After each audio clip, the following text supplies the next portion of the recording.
Another brutal third quarter, another gut-wrenching finish. The Knicks had their chances, guys, but between missed free throws, costly turnovers, and the late game injuries, Detroit steals game 5. And Mhm. now it's a do or die on the road.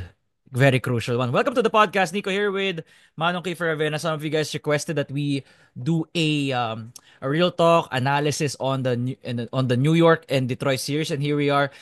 Manong, anong nakuha mo kanina sa Game 5? Anything that the first came to your head the moment the final buzzer sounded? Hmm. Siguro basketball wise, parang Mm. I felt like Detroit was able to uh take advantage of the pick and roll coverage on what they're doing sa defense. Mm. I think Yeah, Jalen Duren. Tama. Jalen Yeah, Duren. Jalen Duren. I think he was able to get to that short roll very effectively and have Osor Thompson, si Osor Thompson, roam the baseline for some lobs, quick passes, quick dishes. Anytime you can score on pick and roll coverages that easy, it's gonna let the other team adjust and not only adjust but adjust in game na hindi na nila nadaan sa practice in things like that on different coverages. Kasi if you score 6 to 8 points, medyo nasasaktan na yung depensa dun eh. Kung makashoot ka ng isa, okay, sige, baka hindi, 'di ba? Pero if you score 6 to 8, 10 points, medyo mabigat 'yon. Medyo mabigat 'yon. So, and I think siguro for me, the more I get to watch Cade Cunningham operate, the more I appreciate his game. He's one of those up and coming players, maybe together with Ant, na Anthony, feel ko may Anthony onting angat si Edwards. Anthony Edwards over Oo, Cade oo, oo. Cunningham. Yeah, yeah, yeah. Pero in what I'm trying to say is, halos similar sila na they have their own pace. Career trajectory na basically paangat sila. And no, not just that, but also how Mm. they play. You can Okay. see sa control nila pagdating sa dulo with Cade really not picking the ball up when it comes to making decisions. Talagang Dribble he has lang. that's the deadliest part in his game. He always keeps a live dribble. Parang akala mo na stop mo na siya pero he still keeps a live Mm. dribble. Tulad nung dulo, yung pasa niya sa ilalim. 'Di Oo. ba? Parang nagdribble siya ng kanan, pwede niya nang pick upin yung bola to pass it around. He keeps it, fakes a shot, and drops it off.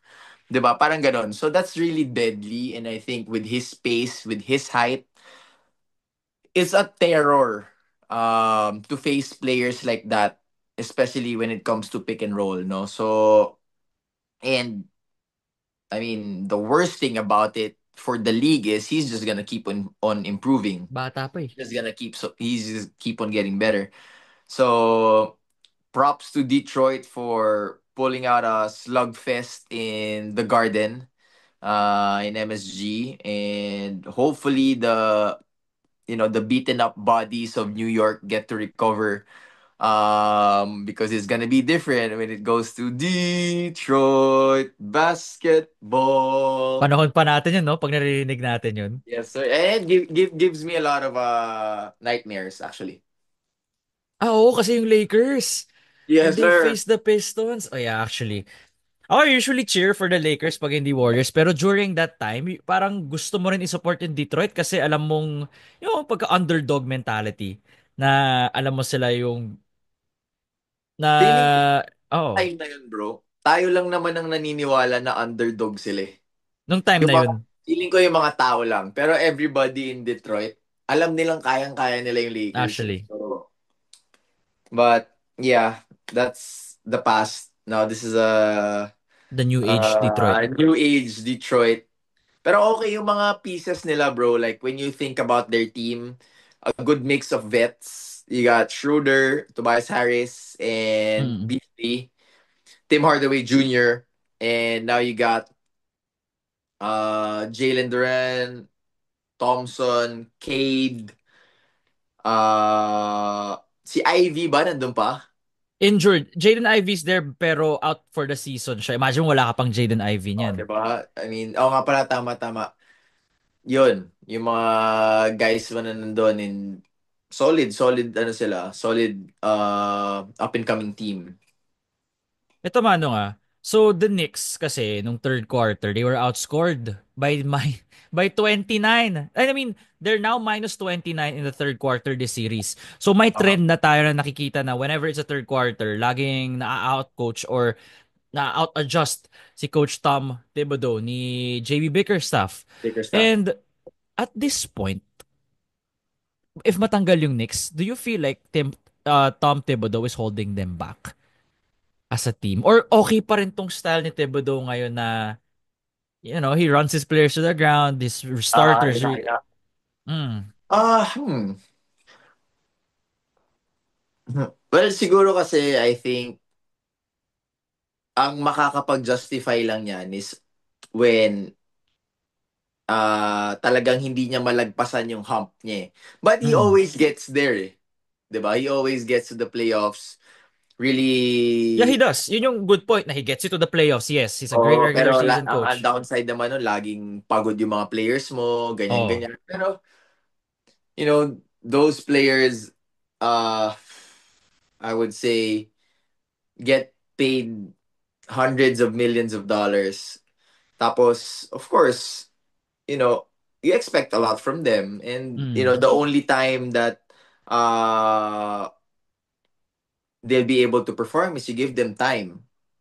'Di ba? And I'm sure all the superstars in the NBA would stay the same. I would rather, run me to the ground and than, hold me back and not play me just to have minutes restrictions to keep me healthy, 'di ba? Those are hoopers. And what do hoopers do? They're gonna find a way to hoop, whether they're tired, playing on one leg, and especially in the playoffs. Diba? Parang nagpakapagod ka na, umabot ka ng ganyan after 82 something games and then, you're just gonna rest up and ease on the playing time just because ayaw mong mapagod yung mga players mo. But I think we're drifting away from the question now if Tom Thibodeau is still effective in basketball nowadays. I would say yes, because he makes it to the playoffs. It's just a hostile environment when it comes to the MSG fans, the NYK fans. Yeah, kaya lumalabas to ulit, di ba? Kaya lumalabas yung mga ganito conversations na Lagi he's naman holding ganyan eh. them Pero back. kasi, Yan yung nakita ko kanina na bas, kaya I had to bring it up to you kung you yeah, feel the kasi diba, same the way. same goes with Golden State. Ilang taon na ganyan naman ang nilalaro ni Steph Curry, di ba? Parang, 'di ba? Parang never naman siya nagkaroon ng minutes restrictions. O sige, Clay, KD, Draymond at their peak. But the last championship that he did with Boston against Golden State, 'di ba? I think that was enough to debunk that theory, 'di ba? Na you won't make it if you run your players to the ground. So we'll see. We'll see.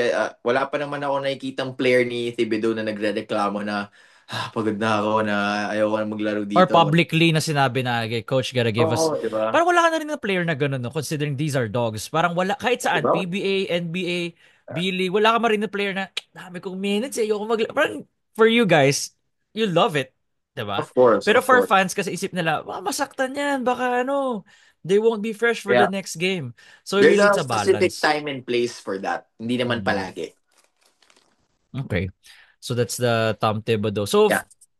if ma-eliminate sila sa first round, Manong, keep Tom Thibodeau pa rin, ikaw. Keep Uh, Wait, we'll or see. start exploring options Ano? na. Actually, dami naman coaches sa NBA. Yan ang ano So you dyan. can To be honest, uh, I think New York's still gonna keep with okay. Tibbs. They're gonna ride with Tibbs. Feel ko yung ganun. Pero feel ko after this season matanggal sila. May isa pa and after that isa pa if another disappointment feel ko yun he Oh yeah, gets of the course, of axe. course, of course. Next year is a different story. Iba na yun. Feel ko next year is the year na talagang do or die for Tibbs, no? Yeah. Eto, Manong. We saw Jalen Brunson tweaking his ankle again. Mm-hmm. Should Carl Anthony Towns now be the focal point moving forward? Now that Brunson isn't 100%, should they rework that offense kinda na, okay, si Kat yung magiging first option? Kasi ngayon, Kat's the second option. If you Yeah. notice naman, di ba? We all know that. To JB. So, with that ankle problem, can we, let's go through Kat na muna. JB, ano ka muna? Uh, yeah, I think New York doesn't really have a choice, and Na any ganun other na lang. player would step up and just become the second option. Well, basically the first option if JB's not there. With Jalen Brunson, and even so with Jalen Brunson out there, he still has to be option 1.5. It's not Parang really ganun option naman. 2. Oh, parang you have to side by side do it. That's why uh that's why Golden State was really effective with Clay, Steph, and KD and Draymond, kasi hindi mo alam kung sino si Batman eh. There are times Ash. that it will be Kevin Durant, it will be Steph Curry, tapos si Oo. Robin, si Draymond, si Clay, sometimes iba pa, 'di ba? Sometimes iba Oo. pa yung players. That's why yun dapat ang mangyari, na hindi porke second option ka, quote unquote, ikaw na palagi si Robin. Alam mo yun, Mm. na I just have to wait for Batman to call my name and I'll be ready. 'Di ba? You have to take turns. Minsan sa first quarter, ikaw si Batman, siya si Robin. Second quarter, natapilok siya o kailangan ikaw muna si Batman para makapagpahinga. Alam mo yun, yung ganun. That Oo. type of thing. And I think Kat was able to show that in the league before Anthony Edwards came in Minnesota, that he was the guy. But yeah, I mean, I think it's really do or die for them, and it's gonna be tough, especially with those young dogs of Detroit when you bring it back to the Garden in Game 7. Oof, it's gonna be tough. Ito, we can end it with this one. No? If the Knicks lose this series, what's next? Do you think they blow it up? Would they start trading people? Or keep the core intact and run it back? I'll run it back. I'll run it back with this score. Yeah, Ayoko to yeah. galaw. I mean, there's always more to gain Mm. running it back than mixing it up again. So I think more time together, meshing and really finding the help that they need. Maybe add one or two more pieces, add another veteran that could contribute. Kasi obviously sa draft wala naman silang makukuha unless they get to Mm. steal draft picks, 'di ba? So yeah, I would agree with you. Run it back, maybe add one or two core pieces to the core. Anong And pieces yan, Manong, for you? Like, ano sa tingin mo yung kulang sa New York right now? well, if they don't get Mitchell Robinson healthy to play around 50, 60, or even more games, that's gonna be tough. Maybe they need another big. To just back him Uh, up na para, okay, pag wala si Mitch, harap tayo. I felt like the Knicks losing Hartenstein was tough. It's huge, di ba? Huge loss yun for me nung napunta siyang OKC. Yeah, yeah, yeah, yeah, yeah. So that's tough. So probably get somebody with a similar style and then see how it goes.